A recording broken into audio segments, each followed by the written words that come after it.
Hey guys, ಕರ್ಮದ ಫಲ ಅನುಭವಿಸಲೇಬೇಕಾ? ಥಂಬ್ನೇಲ್ನ ಸರಿಯಾಗಿಯೇ ನೋಡಿದ್ದೀರ ನೀವು. ಒಂದು ಸಣ್ಣ ಕಥೆಯೊಂದಿಗೆ ಇವತ್ತಿನ ಒಂದು ಟಾಪಿಕ್ನ ಮುಗಿಸೋಣ.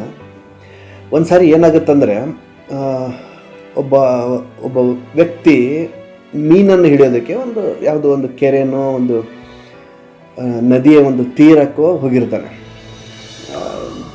ಮೀನನ್ನು ಹಿಡಿತಾ ಇರ್ತಾನೆ. ಒಂದು ಮೀನ ಕೂಡ ಗಾಳದಲ್ಲಿ ಬೀಳುತ್ತೆ, ಸರಿ ತಗೊಂಡ ಅಲ್ಲಿ ಬಂದಿರೋ ಇನ್ನೊಬ್ಬ ವ್ಯಕ್ತಿ, ಏಯ್ ಅದು ನನ್ನ ಕಣೋ ಅಂತ ಏನು ಜೋರು ಮಾಡಿಬಿಟ್ಟು ಅವನ ಹತ್ರ ಕಸ್ಕೊಂಡು ಹೋಗ್ತಾನೆ. ಹೋಗ್ಬೇಕಾದ್ರೆ ಆ ಮೀನ ಇನ್ನೂ ಸ್ವಲ್ಪ ಜೀವಂತ ಇರುತ್ತೆ. ಇಮ್ಮಿಡಿಯೇಟ್ ಆಗಿ ಆ ಮೀನ ಏನು ಮಾಡುತ್ತೆ ಅಂದರೆ ಅವನೊಂದು ಬೆರಳನ್ನ ಕಚ್ಚುತ್ತೆ. ಬೆರಳನ್ನ ಕಚ್ಚಿಬಿಟ್ಟು ಅದು ಎಸ್ಕೇಪ್ ಆಗುತ್ತೆ, ಅದು ಹೋಗ್ಬಿಡ್ತದೆ, ತಿರ್ಗಾ ನೀರಲ್ಲಿ ಬಿದ್ದುಬಿಡ್ತದೆ. ಸರಿ, ಬೆರಳೇನೋ ಒಂದು ಗಾಯ ಆಯಿತು, ಒಂದು 3 ದಿವಸ ಬಿಡ್ತಾನೆ. ಅದು ಸ್ವಲ್ಪ ಹಸಿಯಾಗೇ ಇರುತ್ತೆ, ಮಾಯಲ್ಲ. ಸರಿ, ಡಾಕ್ಟರ್ ಹತ್ರ ಹೋಗ್ತಾನೆ. ಈ ಥರ ಮೀನೆಲ್ಲ ಈ ಥರ ಹಿಡಿದಿದ್ದೆ, ಹಿಂಗಾಗಿದೆ. ಸರಿಯಪ್ಪ, ಒಂದು ಬ್ಯಾಂಡೇಜ್ನ ಹಾಕ್ತೀನಿ, 3 ದಿನ ಬಿಟ್ಟ ಮೇಲೆ ಬಂದಿರೋ, ಅದು ನೋಡಿ ಮುಂದೆ ನೋಡೋಣ.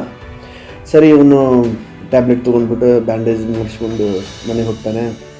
3 ದಿವಸ ಆಗುತ್ತೆ, ಅದು ಮಾಯಲ್ಲ. ತಿರ್ಗಾ ಬರ್ತಾನೆ, ಇಲ್ಲಪ್ಪ ಇದನ್ನು ಇಲ್ಲಿ ಕಟ್ ಮಾಡಬೇಕು, ಬೆರಳನ್ನ ಇಲ್ಲಿ ಕಟ್ ಮಾಡಬೇಕು, ಇಲ್ಲದೆ ಹೋದರೆ ಇಲ್ಲಿ ಅಂಗೈವರೆಗೂ ತಗೊಳುತ್ತೆ.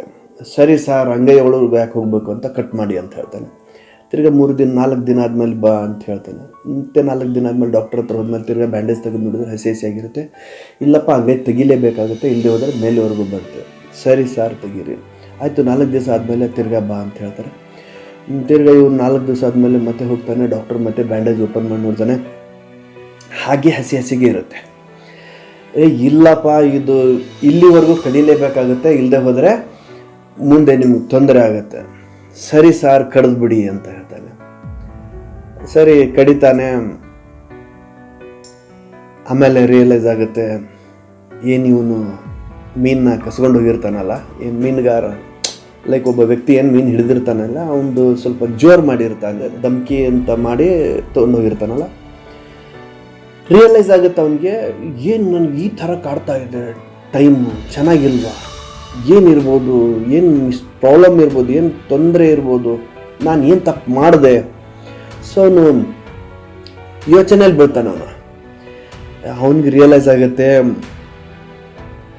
ಯಾರೋ ಹಿಡಿದಿರೋ ಮೀನನ್ನ, ಅವನ ಪರಿಶ್ರಮದಲ್ಲಿ ಸಿಕ್ಕಿರೋ ಮೀನನ್ನು ನಾನು ಜೋರು ಮಾಡಿಬಿಟ್ಟು ತಗೊಂಡು ಬಂದೆ. ಸರಿ, ಅವನ ಹತ್ರ ಹೋಗ್ತಾನೆ. ಮತ್ತೆ ಮೊದಲು ಒರಿಜಿನಲ್ ಮೀನು ಹಿಡಿದಿರ್ತಾನಲ್ಲ, ತಪ್ಪಾಯ್ತಪ್ಪ, ನಾನು ಜೋರು ಮಾಡಿದೆ ನಿನಗೆ. ಆ್ಯಕ್ಚುಲು ಅದರದ್ದು ಎಫರ್ಟ್ ಅಂದರೆ ಶ್ರಮನ ನೀನು ಹಾಕಿದೀಯ, ಶ್ರಮ ಇಲ್ಲದೇ ನಾನು ಅದನ್ನು ಪಡೆಯೋದಕ್ಕೆ ಪ್ರಯತ್ನ ಪಟ್ಟೆ, ಅದಕ್ಕೋಸ್ಕರ ನನಗೆ ಈ ಥರ ಆಗಿದೆ, ದಯವಿಟ್ಟು ಕ್ಷಮಿಸು, ಮುಂದಾದರೂ ಕೂಡ ಈ ಥರ ಆಗೋದಕ್ಕೆ ನಾನು ಅವಕಾಶ ಕೊಡಲ್ಲ. ಸೊ ಫ್ರೆಂಡ್ಸ್, ಏನು ನೀವು ಥಂಬ್ನೇಲ್ ನೋಡಿದ್ದೀರಾ, ಸರಿಯಾಗೇ ಇದೆ. ಕರ್ಮ ಒಂದು ಮಾತು ಹೇಳುತ್ತೆ, ಯಾವಾಗಲೂ ಕರ್ಮ ಒಂದು ಮಾತು ಹೇಳುತ್ತೆ. ಇದು ಕಂಪ್ಲೀಟ್ ಹಿಂದಿಲಿದೆ, ನಾನು ಕನ್ನಡ ಟ್ರಾನ್ಸ್ಲೇಟ್ ಮಾಡ್ತಾ ಇದ್ದೀನಿ.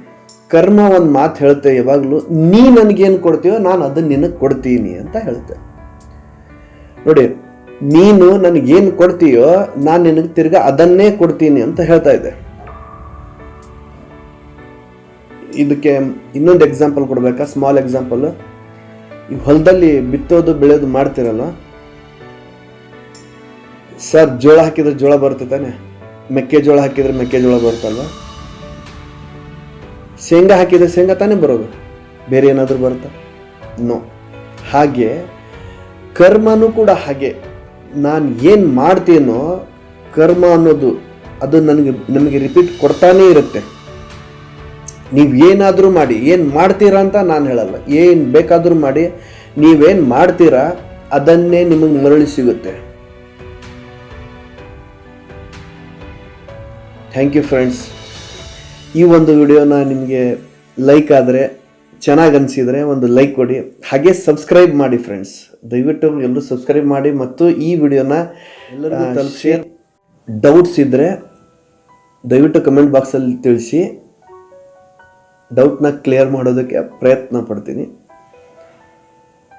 ಸೊ ಫ್ರೆಂಡ್ಸ್, ಇದಾಗಿತ್ತು ಇವತ್ತಿನ ಒಂದು ವಿಷಯದೊಂದಿಗೆ ಮತ್ತೆ ಬರ್ತೀನಿ. Thank you.